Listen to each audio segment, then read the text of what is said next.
ল এনফোর্সমেন্টের যে অবস্থা, আজও 5 জনকে জবাই করে হত্যা করা হয়েছে এবং সীমান্তে একজনকে গুলি করে হত্যা করা হয়েছে। এই জায়গা থেকে যে কূটনৈতিক বিষয়টা আসে, এই জায়গাগুলোতে জনগণ আসলে কি পরিত্রাণ পেত বলে আপনি মনে করেন? Thank you. ধন্যবাদ আপনাকে। আমি আপনার শেষ প্রশ্ন দিয়ে শুরু করি। এখানে সরকার বা বিএনপির পক্ষ থেকে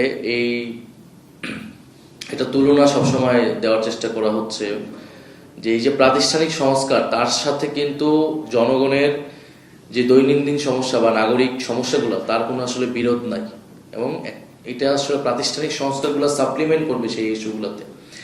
আমাদের এটাকে আমরা কিন্তু বলতে শুনেছি যে আসলে এই সংস্কার হলে কি কৃষক তার আলুর ন্যায্য দাম পাবে কিনা, অর্থাৎ এই যে একটা তুলনা, এই প্রাতিষ্ঠানিক সংস্কার, সংবিধান সংস্কার হলে কি আসলে হামের প্রতিকার মানুষ পাবে কিনা। আসলে আমাদের প্রাতিষ্ঠানিক সংস্কারগুলো দরকার। এটা হচ্ছে আমাদের রাষ্ট্রের ভিত্তি। আমাদের রাষ্ট্র অনেকগুলো প্রতিষ্ঠানের মধ্যে দিয়ে কাজ করে। ফলে আপনি যদি প্রতিষ্ঠানগুলোর মধ্যে অ্যাকাউন্টেবিলিটি নিশ্চিত করতে না পারেন, ফলে তখন আপনি নাগরিক সমস্যাগুলো অ্যাড্রেস করতে পারবে না। আজকে যতগুলো ক্রাইসিসের কথা আপনি বলতেছেন, সেটার জন্য অ্যাকাউন্টেবল করা হবে কাকে? গভর্নমেন্টকে। কিন্তু আপনি অ্যাকাউন্টেবল কিভাবে করবেন? আপনি কোন প্রতিষ্ঠানের মাধ্যমে করবেন? আপনি জুডিশিয়ারির মাধ্যমে করবেন। যদি দুর্নীতি হয়, আপনি অ্যান্টি কারাপশন কমিশনের মাধ্যমে করবেন। আপনি এই সরকার যদি ফেইল্ড হয় বা এই সরকার যদি জনসমর্থন না নিতে পারে, তাহলে আপনি পরবর্তী ইলেকশনে কি আপনার মতামতটা দিবেন, ভোট করবেন? সেটার জন্য তো আপনার একটা নিরপেক্ষ আপনার ইলেকশন কমিশন লাগবে, তত্ত্বাবধায়ক সরকার লাগবে। ফলে মানুষের এই যে সমস্যাগুলো, এটা প্রাতিষ্ঠানিক সংস্কারের সাথে ওতপ্রোতভাবে জড়িত।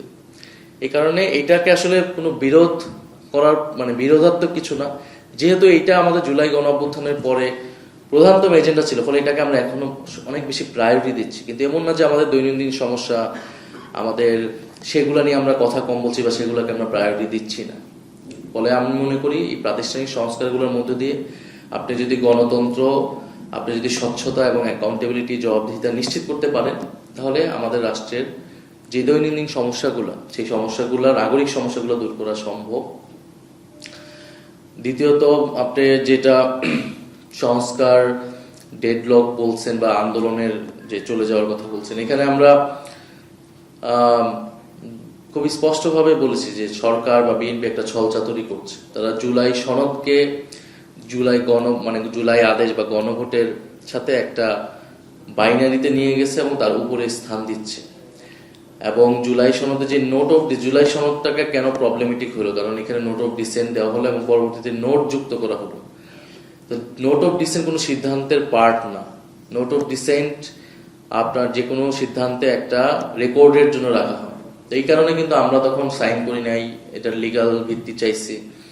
তো এখন তো গণভোট যখন হয়েছে, গণভোটই আসলে রিয়েল ম্যান্ডেট, কারণ এখানে পপুলার সভারেন্টি এক্সারসাইজ হয়েছে, মানুষ তার রায়টা দিচ্ছে, গণরায়টা দিচ্ছে।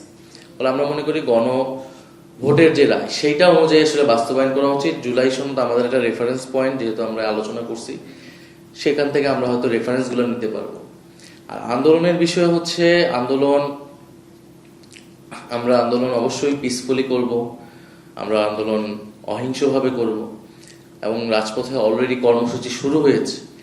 কিন্তু এই কর্মসূচি কতটুকু বৃদ্ধি পাবে, কতটুকু কঠোর অবস্থানে যাবে, এটা তো নির্ভর করবে সরকার কতটুকু এই আন্দোলনে সাড়া দিচ্ছে অথবা তারা দাবিগুলো মেনে নিচ্ছে। আমরা তো খুবই ক্লিয়ারলি বলেছি যে আমরা বিরোধী দল, রেসপন্সিবল অপোজিশন হইতে চাই এবং কোঅপারেট করতে চাই গভর্নমেন্টকে। এবং সেই জায়গায় প্রথম অধিবেশনে তো আসলে আমাদের একটা সামগ্রিক হতাশা তৈরি হয়েছে, কারণ প্রথম অধিবেশনে ছিল সংস্কার, গণভোট, বদলাদেশ, এগুলো নিয়ে কথা বলার, এগুলো নিয়ে কাজ করা। সেই জায়গায় কিন্তু আমাদেরকে অফিসিয়ালি কোনো সুযোগ করে দেওয়া হয়নি। আমরা নিজেরা মুলতবি প্রস্তাব এনে 1 ঘন্টা 2 ঘন্টা আলোচনা করছি বা রাষ্ট্রপতির বক্তব্যের মধ্যে দিয়ে আলোচনাগুলো করেছি। আমাদের তো প্রথম অধিবেশনের টপিকই হওয়া উচিত ছিল যে আমরা কিভাবে এগুলো ইমপ্লিমেন্ট করব, সেটা নিয়ে কথা বলার দরকার ছিল। কিন্তু আমরা কিন্তু ট্রেডিশনাল পার্লামেন্টারি যে সেশন যেভাবে শুরু হয়, রাষ্ট্রপতির বক্তব্য, সেইভাবে কিন্তু আমরা আসলে শুরু করেছি। ফলে সরকার এটাকে ইগনোর করতে চাচ্ছে, এবং সেই জন্য আমরা মনে করতেছি যে আমরা এখন যে ডায়ালগিক জায়গায় একটা ওয়েতে যাচ্ছি, সরকারের সাথে বিভিন্ন স্টেক হোল্ডারদের সাথে আমরা কথা বলছি, পাশাপাশি আমরা রাজপথে কর্মসূচিগুলো দিচ্ছি, কিন্তু যদি সরকার যদি কোনো ধরনের স্পেস না রাখে এই আলোচনাগুলোর, বা তারা ডেডলক এই কারণেই বলা হচ্ছে কারণ সরকার এখনো সম্পূর্ণভাবে অস্বীকার করে নাই যে সংস্কার করবেন। সরকার খুবই এখনো ক্লিয়ার পজিশন নেয় নাই, একটা ছলচাতুরি তারা করছে। তারা বলতেছে জুলাই সনদ করবে বা সংস্কার করবে বা অধ্যাদেশ যেগুলো ল্যাপস হয়েছে সেগুলো তারা নিয়ে আসবে, কিন্তু কবে নিয়ে আসবে, কিভাবে আনবে, কতদিনে হবে, এটা আমরা ক্লিয়ার না। ফলে এখানে একটা অচল অবস্থা আসলে তৈরি হয়েছে। এই অচল অবস্থা থেকে আমরা বের হইতে চাই, এটার দায়িত্ব সরকারকে নিতে হবে এবং আমরা আমাদের জায়গা থেকে সেই জন্য কাজ করছি। ধন্যবাদ আপনাকে। 72 ঘন্টা ময়েশ্চার লক সমৃদ্ধ লিলি বডি ওয়াশ, শিয়া বাটারের গুডনেস স্কিন রিপেয়ার করে রাখে সফট ও গ্লোয়িং।